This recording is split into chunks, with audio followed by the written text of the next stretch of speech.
Hello friends, नमस्कार। स्वागत है आपका गवर्नमेंट एग्जाम प्रिपरेशन चैनल में। हम लोग जो है आज से सामाजिक विज्ञान का, ठीक है, सामाजिक विज्ञान का अति लघु उत्तरीय प्रश्न करेंगे और ये फोर्थ सेमेस्टर के लिए प्रीवियस ईयर क्वेश्चन पर आधारित है, पेपर पैटर्न पर आधारित है तो अति लघु उत्तरीय, लेकिन ये लघु उत्तरीय में भी काम करेगा क्योंकि मैं उस पैटर्न से बताऊंगा आपको, ठीक है। क्लास संख्या 6 है, यानी कि जो एमसीक्यू जो है, वस्तुनिष्ठ प्रश्न है, वो खत्म हो चुके हैं। अच्छा, एक और बता दूं कि यहाँ पे जो है सेकेंड सेमेस्टर और फोर्थ सेमेस्टर का जो मैथ है और विज्ञान है वो भी जो है खत्म हो चुका है।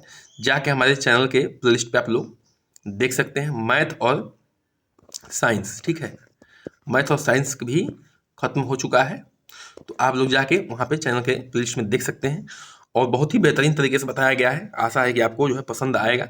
चलिए शुरू करते हैं। देखिए, एग्जाम नज़दीक आ गया है तो आप जो है तैयारी में आपको लग जाना है। पहला प्रश्न क्या है? 1857 की विद्रोह के 2 असफलता के कारण बताइए, ठीक है। डीएलएड 2020 में पूछा गया था। 1857 का जो विद्रोह हुआ था, इसको जो है कुछ विद्वानों ने कहा कि ये प्रथम क्रांति का प्रथम संघर्ष था, युद्ध था, ठीक है। तो इसके असफल होने का क्या कारण था, यानी कि जो भारतीयों ने विद्रोह किया था उसके असफल होने का क्या कारण था? तो 1857 की असफलता के कारण क्या थे? 2 कारण पूछा है, लेकिन जो है हम लोग कई कारणों पे बात करेंगे, ठीक है। पहला कारण देखिए, इस विद्रोह की कोई सुनियोजित योजना नहीं थी, अतः यह दिशाहीन हो गया। देखिए, तिथि तो तय थी, लेकिन सब लोगों ने एक दूसरे को देखते रहे कि ये करेंगे विद्रोह तब हम करेंगे, ये करेंगे विद्रोह तब हम करेंगे, लेकिन देखते देखते काम गड़बड़ हो गया। यानी कि सुनियोजित योजना नहीं थी, यानी कि योजना जो है प्लान्ड नहीं थी। सुव्यवस्थित संगठन था और पर्याप्त संसाधन नहीं थे। विद्रोहियों के पास अंग्रेजों की तुलना में कम गुणवत्ता वाले हथियार थे, ठीक है। जो भी 1857 के क्रांतिकारी थे उनके पास जो है कम गुणवत्ता वाले हथियार थे। हालांकि जो अंग्रेज थे उनके पास उस समय के हिसाब से अच्छे गुणवत्ता वाले हथियार थे। भारतीय विद्रोहियों के पास तत्या टोपे, रानी लक्ष्मीबाई जैसे कुछ बेहतर नेतृत्व मौजूद थे, लेकिन अंग्रेजों के पास निकोलस आउट्रम, हेवलाक, हडसन जैसे एक कुशल सैन्य नेतृत्व मौजूद थे, ठीक है। कहने का मतलब है कि जो अंग्रेजी सेना थी उनके पास भी एक से एक कुशल जो है सेना के नायक मौजूद थे, जैसे निकोलस आउट्रम हो गया, हेवलाक हो गए, हडसन हो गए इत्यादि।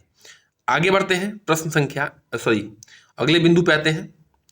इसके अलावा भारतीय पक्ष की तरफ से विभिन्न गद्दार व्यक्ति भी मौजूद थे जिन्होंने भारत के कुशल नेताओं की सूचना अंग्रेजों को दी थी।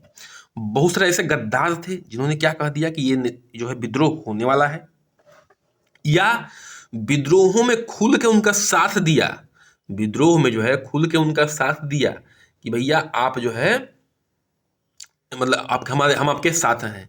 विद्रोहियों के पास कोई एक निश्चित राजनीतिक दृष्टि नहीं थी, निजी स्वार्थ के वशीभूत होकर युद्ध कर रहे थे। यानी कि जो भी हमारे देश के क्रांतिकारी थे वो अपना देश को स्वतंत्र कराने के चक्कर में नहीं थे, वो अपना राज्य बच जाए, अपना साम्राज्य बच जाए, अपना धन बच जाए, इससे वशीभूत होकर लड़ाई लड़ रहे थे। तो इससे जो है लड़ाई नहीं लड़ जाती है। देसी शासक विद्रोह को कुचलने में अंग्रेजों की मदद कर रहे थे। जो देसी शासक थे वो भी अंग्रेजों के साथ मिलकर विद्रोह को कुचलने में मदद कर रहे थे। यानी कि जयचंद की कमी नहीं थी यहाँ पे इंडिया में, इसलिए जो है ये क्या रह गया, ये 1857 क्रांति क्या हो गई, असफल हो गई। आगे बढ़ते हैं, प्रश्न संख्या 2 पे आते हैं। कृषि पर आधारित 2 उद्योगों के नाम लिखिए, ठीक है। डीएलएड 2020 में पूछा गया है। कृषि पर आधारित यानी कि जो कृषि के उत्पाद होते हैं उन पे आधारित 2 उद्योगों की बात हो रही है। तो देखिए, कृषि में दोनों आता है, फसल का उगाना भी और पशुपालन दोनों आता है, ये ध्यान रखना है आपको।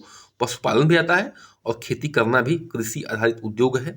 देखिए, खाद्य संसाधन, वनस्पति तेल, जो तेल से संबंधित उद्योग है, जो खाद्य प्रोडक्ट बनाते हैं जैसे ब्रेड हो गया, बिस्किट हो गया, नमकीन हो गया इत्यादि वाले, जो सूती वस्त्र बनाते हैं, जूट वगैरह से बनता है, कपास से बनता है सूती वस्त्र, डेयरी उत्पाद जो भी पनीर है, मक्खन है, दही है, दूध है, और चर्म उद्योग मतलब कि जो बेल्ट बनता है, आपका बैग बनता है, शूज बनते हैं, यानी कि जूते बनते हैं, इस पर आधारित उद्योग जो है क्या है, उदाहरण है। हालांकि 2 का पूछ रहा है, मैं कई का बता दिया हूं, तो ये लघु उत्तरीय में भी आपका काम आएगा। प्रश्न संख्या 3 पे आते हैं।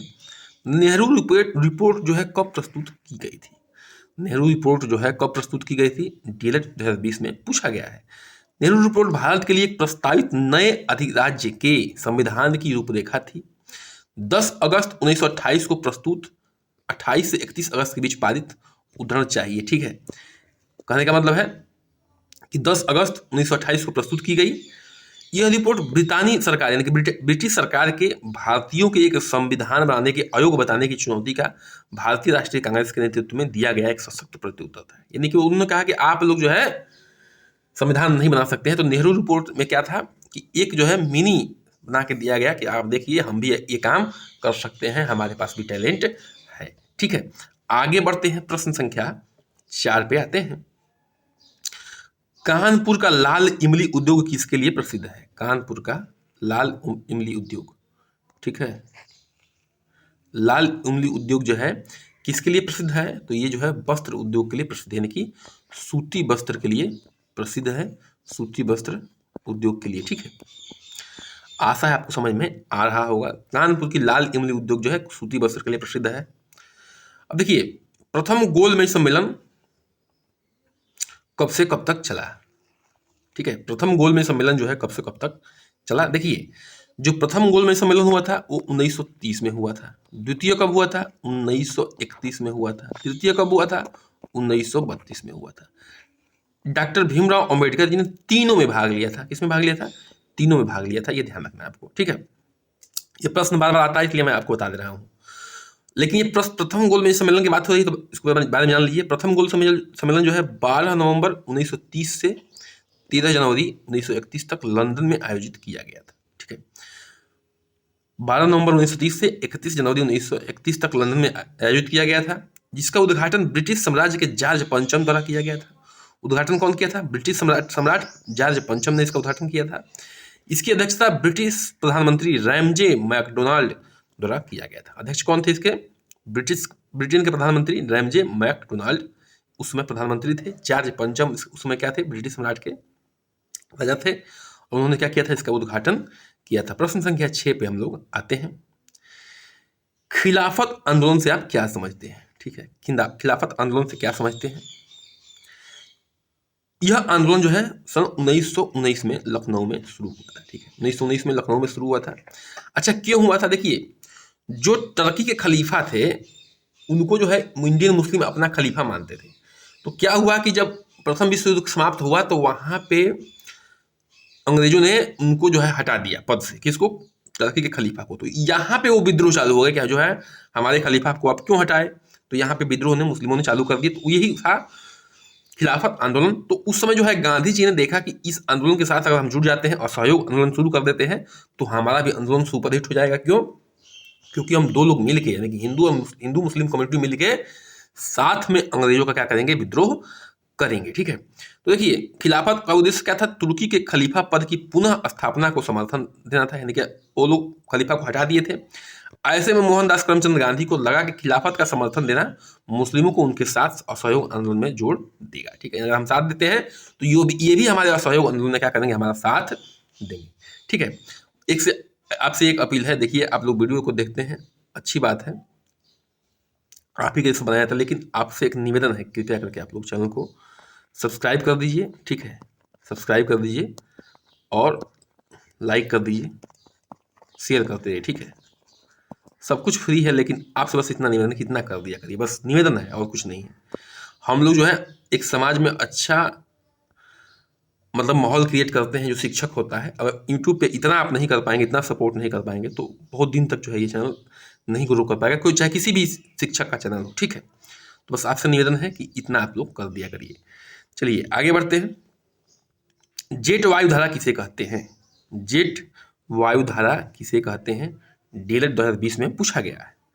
देखिए, क्षोभ मंडल की ऊपरी सीमा में सैकड़ों किलोमीटर की चौड़ी पट्टी से पश्चिम से पूर्व दिशा में प्रवाहित होने वाली लहरदार पवनों को जेट स्ट्रीम कहा जाता है। जो क्षोभ मंडल है यानी कि वायु का वह मंडल जो पृथ्वी से डायरेक्ट सटा हुआ, उसको क्या कहते हैं? क्षोभ मंडल कहते हैं। कि ऊपरी सीमा में सैकड़ों किलोमीटर की चौड़ी पट्टी है। पश्चिम से पूर्व दिशा की तरफ प्रवाहित होने वाली लहरदार पवनों को जेट स्ट्रीम कहते हैं। ऊपरी वायुमंडल में पश्चिम से पूर्व दिशा में जेट स्ट्रीम का परिसंचरण दोनों गोलार्धों में 20 अक्षांश से ध्रुवों के मध्य 7.5 से 14 किलोमीटर की ऊंचाई के बीच होता है। ठीक है, देखिए 7.5 से 14 किलोमीटर के बीच की ऊंचाई होता है और 20 डिग्री अक्षांश में पूरब और पश्चिम से लेके कहाँ पे, ध्रुवों के मध्य ये चलती है। कौन, जेट स्ट्रीम। आगे बढ़ते हैं, प्रश्न संख्या 8 पे आते हैं। ठीक है, रामकृष्ण मिशन की स्थापना किसने की थी? बहुत ही आसान प्रश्न है।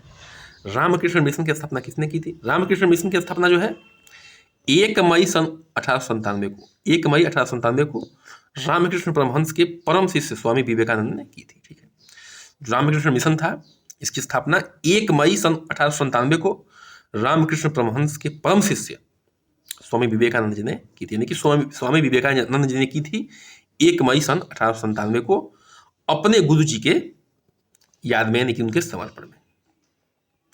गांधी जी ने असहयोग आंदोलन किस वर्ष प्रारंभ किया? ठीक है, गांधी जी ने असहयोग आंदोलन किस वर्ष प्रारंभ किया? अभी बात हो रही थी। देखिए, असहयोग आंदोलन जो है 1 अगस्त 1920 में औपचारिक रूप से शुरू हुआ था। ठीक है, 1 अगस्त 1920 को शुरू हो गया था। बाद में आंदोलन को प्रस्ताव कांग्रेस कलकत्ता अधिवेशन में 4 सितंबर 1920 को प्रस्ताव पारित किया गया, जिसके बाद कांग्रेस ने इसे अपना औपचारिक आंदोलन स्वीकृत कर लिया। ठीक है, जो ये आंदोलन था गांधी जी ने औपचारिक रूप से शुरू कर दिए थे 1 अगस्त को, लेकिन 4 अगस्त को जो है ये रिजोल्यूशन पारित हो गया कलकत्ता अधिवेशन में। ठीक है, कि भैया ये इसको जो है एक ये आंदोलन को क्या किया जाए, औपचारिक आंदोलन स्वीकार किया जाए। तो कांग्रेस ने जो है 4 सितंबर को इसको औपचारिक आंदोलन स्वीकार भी कर लिया था। प्रश्न संख्या 10 पे आते हैं, बहुत ही आसान प्रश्न। स्वराज हमारा जन्मसिद्ध अधिकार है और हम इसे लेकर रहेंगे, किसका कथन है? स्वराज हमारा जन्मसिद्ध अधिकार है और हम इसे लेकर रहेंगे, किसका कथन है? तो ये बाल गंगाधर तिलक का कथन है। इन्होंने क्या चलाया था? होम रूल लीग चलाया था। ठीक है, अभी आगे प्रश्न आएगा। होम रूल लीग चलाया था। ठीक है, बहुत ही विद्वान व्यक्ति थे।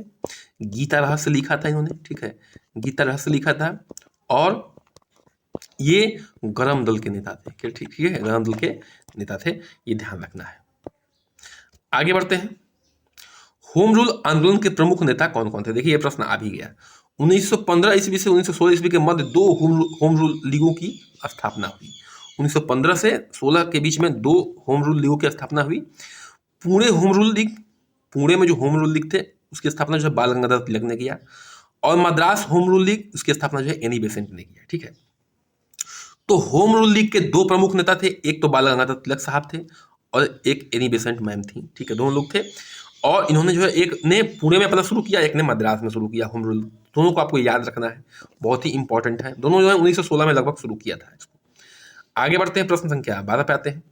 भारत छोड़ो आंदोलन कहाँ से प्रारंभ हुआ? देखिए सॉरी, मैं बार बार कहता हूँ कि बीटीसी का एग्जाम ऐसा है कि और आप इसको ढंग से पढ़ लेते हैं। ठीक है, तो अगर बाल विज्ञान को छोड़ दिया जाएगा, ढंग से पढ़ लेते हैं, तो आपके जितने भी सारे एग्जाम आते हैं उसमें एलिमेंट्री लेवल का आपका जो है तैयारी हो जाएगी, एलिमेंट्री लेवल की तैयारी हो जाएगी। तो जब पढ़ ही रहे हैं तो क्यों थोड़ा ढंग से पढ़ लें। ढंग से पढ़ लेंगे तो जो है आगे भी काम आएगा, टेट सुपर टेट जो भी है उसमें भी, और जितने भी सारे एग्जाम हम लोग देते हैं यूपी लेवल का, सब में काम आने वाला है। ठीक है, आपको प्रश्न देख के लग रहा होगा भारत छोड़ो आंदोलन कहाँ से प्रारंभ हुआ था? देखिए, भारत छोड़ो आंदोलन की शुरुआत जो है बापू ने अखिल भारतीय कांग्रेस समिति के मुंबई अधिवेशन से की थी। ठीक है, कहाँ से की थी? मुंबई अधिवेशन से इसकी शुरुआत की थी। तो मुंबई से शुरू हुआ था कौन सा? भारत छोड़ो आंदोलन। उस समय बापू ने मुंबई के ग्वालियर टैंक मैदान या अगस्त क्रांति मैदान में अपना ऐतिहासिक भाषण दिया था और इस भाषण में करो या मरो का नारा दिया था। ठीक है, भारत छोड़ो आंदोलन के दौरान ही करो या मरो का नारा दिया गया था और बापू ने इसकी शुरुआत कहाँ से की थी? तो मुंबई से की थी, ग्वालियर टैंक मैदान से अगस्त क्रांति की शुरुआत, या अगस्त क्रांति मैदान की शुरुआत से मतलब अगस्त मैदान क्रांति भी कहते हैं उसको, वहाँ शुरुआत हुई थी। प्रथम पंचवर्षीय योजना कब लागू की गई? ठीक है, प्रथम पंचवर्षीय योजना कब लागू की गई?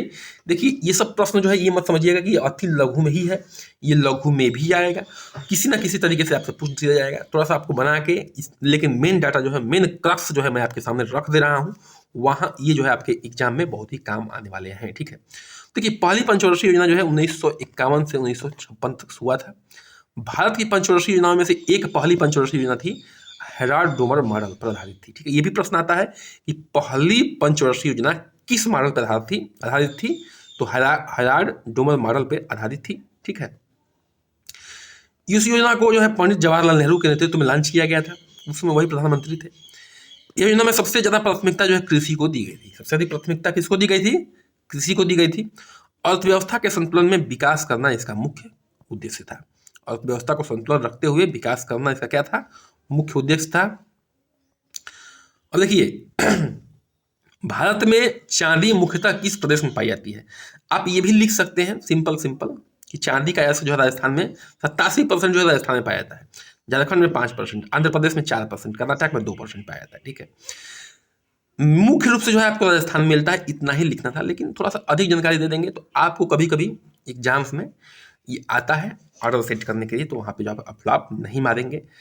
उदयपुर जो राजस्थान में है, जावद खदान देश के सबसे बड़ी चांदी उत्पादक खदान है। ठीक है, जो जावद खदान है उदयपुर राजस्थान में, वो देश की सबसे बड़ी खदान है। ठीक है, 87% जो है चांदी राजस्थान में ही मिलता है। सोलह कुल महोत्सव कहाँ मनाया जाता है? ठीक है, जो सोलह कुल महोत्सव है कहाँ मनाया जाता है? सोलह कुल महोत्सव जो है का आयोजन आगरा में किया गया है। सोलह कुल महोत्सव हिंदू मुस्लिम एकता का प्रतीक है। देखिए क्वेश्चन ये भी आता है कि कौन सा महोत्सव जो है हिंदू एकता का प्रतीक है? तो ये सोलह कुल महोत्सव जो है हिंदू एकता का प्रतीक है। ठीक है, ताज महोत्सव भी सालाना आगरा में आयोजित किया जाता है, यानी कि आगरा में सोलह कुल भी लगता है और ताज महोत्सव दोनों का आयोजन जो है कहाँ पे होता है? तो आगरा में होता है। इतना ही आपको याद रखना है। आगे बढ़ते हैं, प्रश्न संख्या 16 पे आते हैं। उत्तर प्रदेश की राजकीय पक्षी कौन है? सारस है। उत्तर प्रदेश के राजकीय पक्षी कौन है? सारस है। ठीक है, और इसमें मुख्यमंत्री कौन है? योगी आदित्यनाथ हैं। ठीक है, राजधानी क्या है? तो राजधानी लखनऊ है। इतना छोटा छोटा आपको आइडिया होगा, याद रखना है। लखनऊ किस नदी के किनारे बसा हुआ है? लखनऊ जो है गोमती नदी किनारे बसा हुआ है। ये सभी छोटे छोटे प्रश्न है, आपको याद रखना है। प्रश्न संख्या 17 पे आते हैं। विश्व ओजोन दिवस कब मनाया जाता है? जो विश्व ओजोन दिवस है कब मनाया जाता है? इस दिन को मनाने के लिए 16 सितंबर को इसलिए चुना गया क्योंकि इस दिन 1987 के दौरान ओजोन परत को नुकसान पहुंचाने वाले पदार्थ पर मॉन्ट्रियल प्रोटोकॉल को स्वीकार किया गया था। यानी कि मॉन्ट्रियल प्रोटोकॉल जो है आयोजन किया गया था 16 सितंबर को ही। इसमें जो ओजोन को नुकसान पहुंचाते हैं उस पर रोक लगाने की बात की गई, इसलिए जो है 1987 में इसलिए जो है ओजोन दिवस 16 सितंबर को मनाया जाता है। आलू उत्पादन में उत्तर प्रदेश का कौन सा स्थान है? तो भैया आलू उत्पादन में जो है उत्तर प्रदेश का प्रथम स्थान है। गेहूं में भी है, चीनी में भी है, याद रखना है आपको। प्रश्न संख्या 19 पे आते हैं। सूचना का अधिकार भारत में किस वर्ष लागू किया गया था? डीएलएड 2019 में पूछा गया है। जो सूचना का अधिकार है भारत में किस वर्ष लागू किया गया था? देखिए सूचना का अधिकार 2005 को 15 जून 2005 में इसे अधिनियमित किया गया था। पूर्णतया 12 अक्टूबर 2005 को संपूर्ण धाराओं के साथ लागू कर दिया गया था। देखिए जून में इसे जो है अधिनियमित कर दिया गया था, लेकिन 12 अक्टूबर 2005 को संपूर्ण धाराओं के साथ, यानी कि पूरी धाराओं के साथ जो है इसको लागू कर दिया गया। आज के अंतिम प्रश्न पे आते हैं। ठीक है, उत्तर प्रदेश में सबसे कम जनसंख्या वाला जिला कौन सा है? आपको बताना है। सबसे कम जनसंख्या वाला जिला कौन है? तो ये सबसे कम जनसंख्या वाला जिला है ललितपुर। ललितपुर जिले का उत्तर प्रदेश में सबसे कम जनसंख्या वाला जिला है। ठीक है, तो इतना आपको याद रखना है। आशा है कि आपको ये समझ में आ रहा होगा और हम लोग जो है बहुत ही अच्छे मार्क्स लेके आएंगे। चलिए आज का सेशन समाप्त होता है। आपसे एक निवेदन है कि चैनल को सब्सक्राइब बिल्कुल करिए, लाइक कर दीजिए, शेयर करिए, कमेंट कर दीजिए और बने रहिए हमारे साथ। नमस्कार, जय हिंद।